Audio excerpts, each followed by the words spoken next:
Olá, tudo bem? Eu sou Larissa, estou aqui no Fala Linduca do nosso gabinete, esse mês discutindo Laços de Família, um livro de contos da Clarice Lispector de 1960 e que tem entre o rol aí dos contos publicados um que se chama Os Laços de Família. É o que dá nome ao livro e é de quem a gente vai falar hoje, é deste conto que falaremos hoje. Aqui a gente tem um retrato interessante de uma relação. Eu acho que a discussão que a Clarice faz nesse conto é sobre a maternidade. Então nós temos como primeira dupla apresentada ali uma mãe e uma filha, e depois esta mulher que é filha num outro momento com o filho dela. Tá? Então vamos dar nome. Severina é a mãe, Catarina é a filha e Catarina tem um filho, que depois vai aparecer ali pouco, mas o suficiente para falar um pouco sobre a maternidade dela, esse sentimento de maternidade, né? O que isso envolve. Então, a cena inicial, mãe e filha, Catarina e Severina, no carro, no táxi, e Catarina está indo levar sua mãe, que vai embora. A mãe passou uma temporada na casa dela e do marido, com o filho, e a mãe está indo embora. Então aqui, de cara, a gente tem Clarice Lispector apresentando uma cena com uma série de não ditos, né? Até o final dessa primeira cena, com as duas, com mãe e filha, a gente vai perceber a força dos não ditos. Aquilo que está presente, mas que não está presente em forma de palavra. E aí, né, a gente está falando aqui nesses vídeos todos do acontecimento que representa o estalo, do acontecimento que é transformador. Então, mãe e filha estão indo até o trem, né, o trem ou o avião, não me lembro aqui, mas enfim, não faz diferença, até a estação, né, então mãe e filha estão num táxi rumo à estação para onde a Severina vai ser entregue. Acho que é um trem porque tem um momento lá em que elas acenam, então é um trem. E aí, nessa viagem de carro até a estação, as duas se chocam. O carro dá uma balançada, dá um solavanco e uma é lançada contra a outra. E este momento de súbita intimidade, como a Clarice Lispector vai dizer, entre mãe e filha, é transformador porque Catarina e Severina se dão conta de que, de fato, elas não têm intimidade. De que, de fato, algumas coisas ficam no nível sempre dos não ditos. A Severina, até o momento em que ela sai de cena, ela tá dizendo, será que eu esqueci alguma coisa? Eu esqueci alguma coisa? E o que ela esqueceu aqui, segundo a Clarice Lispector? Ela esqueceu de dizer a Catarina, Catarina, eu sou tua mãe. E a Catarina se esqueceu de dizer para Severina, eu sou tua filha. Então esse é um momento em que ela está aqui, a autora, né, a Clarice Lispector, está dizendo, olha como nas nossas relações tem tudo aquilo que a gente deixa de falar. E a gente deixa de falar porque a gente supõe que o outro saiba, a gente deixa de falar porque a palavra ela dói, né? Tem um momento em que a Clarice diz, Catarina se deu conta de que ela não amava a sua mãe lhe doía.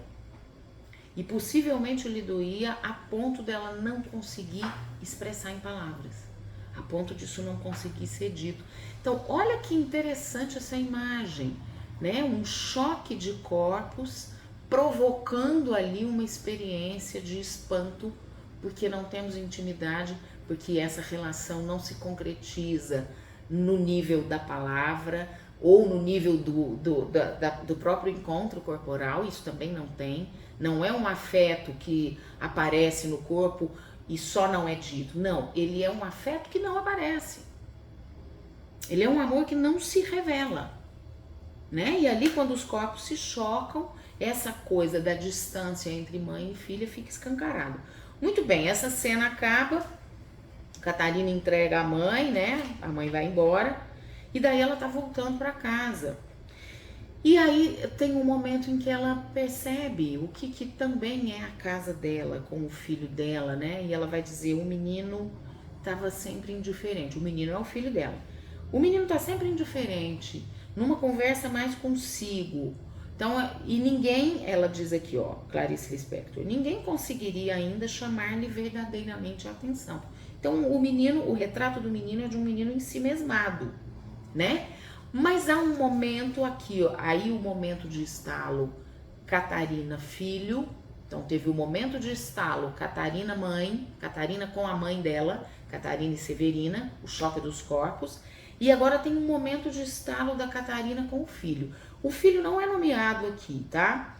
Isso não é importante, porque entendo que a peça central, a personagem principal aqui do conto, aqui constrói o eixo entre os outros personagens, é a Catarina. Então o filho não tem nome. O que é o estalo? O estalo é o momento em que o filho diz mamãe. E o filho diz mamãe sem pedir nada para ela. Ela vai dizer aqui, ó. Era a primeira vez que ele dizia mamãe nesse tom e sem pedir nada. Então, a gente vai entendendo que mamãe normalmente estava acompanhado de mamãe me dá água, mamãe eu quero chocolate. Aqui não tem pedido. Então ela começa a pensar como é que ela ia contar isso para os outros, como é que ela descreveria a magnitude disso. Então ela precisaria de complementos, né? Porque as pessoas não entenderiam. Então Clarice diz, ela contaria que o filho dissera, mamãe, quem é Deus? Não, talvez, mamãe, menino quer Deus, talvez. Porque para ela é uma experiência de fato grandiosa. Não daria para contar como se fosse uma coisa corriqueira, tipo, né? Ah, meu filho falou mamãe. É grandioso para ela e para as pessoas pode não parecer assim. Então ela teria que florear a experiência. Olha que interessante. A narrativa da coisa, para alcançar o tamanho que tem para quem vive, muitas vezes ela tem que ser adjetivada. Então a Catarina estava pensando nisso, em como é que ela contaria quando o menino diz para ela, você é feia. Não, ele diz só, feia. O menino examina ela e diz, feia. Então, olha a diferença. Para ela, a complementaridade desta experiência, o modo como ela nomearia a narrativa, teria a ver com uma experiência de o menino encontrando Deus. Ou o menino pedindo a ela Deus. E o menino está examinando a mãe e dizendo, feia. Então, é uma mesma cena experimentada pelos personagens de duas formas bastante diferentes. A adjetivação do menino é muito diferente da adjetivação que Catarina daria. Então, quando o menino diz feia, ela imediatamente reage dizendo, vamos passear. Pega o menino, sai com ele do apartamento e o marido que estava ali, era um sábado, né? Ela vai dizer, os sábados eram dele. Clarice Lispector vai dizer, os sábados eram dele, mas ele queria plateia. Então, o fato da mulher sair com o filho deixa ele numa sozinhez, né? Numa certa solidão estranha para ele. Então, ele acompanha, ele vê os dois lá embaixo e ele começa a pensar, mas o que ela pode estar vivendo com esse menino que me exclui? Então, qual é o meu lugar aqui?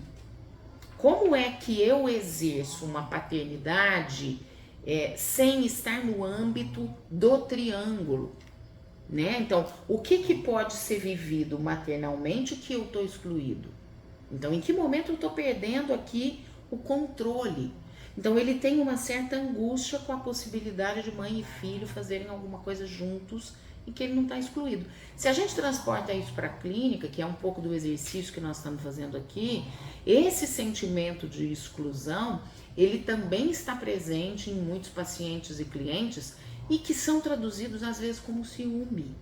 Então, muitas vezes, o ciúme pode ser pensado como algo que não é só posse, não é só possessividade sobre o outro, mas é também um sentimento de exclusão. Aquilo que a pessoa vive não me envolve. Eu me lembro de uma crônica do Rubem Braga, em que ele diz, eu tenho ciúme do que você vive, ele falando sobre a mulher amada, eu tenho ciúme do que você vive com a lua cheia, porque me exclui, porque eu não estou. Então aqui a gente tem este momento em que o pai se sente excluído de algo porque ele não está presente ali na cena. E é interessante o modo como a Clarice Lispector resolve. Ele retoma o controle dizendo, depois do jantar iremos ao cinema. Então com isso ele quer que a gente saiba, ele diz para ele mesmo, né, e a narradora está nos contando, que o modo como esse homem recupera o controle é decidindo o que faremos depois do jantar. É bastante interessante, acho que dá pra gente pensar aí, né, em desdobramentos. Como sempre eu vou sugerir, claro, leia o conto, tudo que a gente está tratando aqui é uma possibilidade, é um ângulo, mas leia o conto e depois conta pra gente. Leia o conto e conta pra gente o que você achou. E se você gostou, curte, compartilha, mostra para mais gente. Vamos fazer circular. Clarice Lispector, existencialismo, psicologia. Tamo aí. Muito obrigada. Tchau, tchau. Satisfação pelo clique. Fake, a vontade, critique. Não é tão só corretite. Tamo aguardando o convite.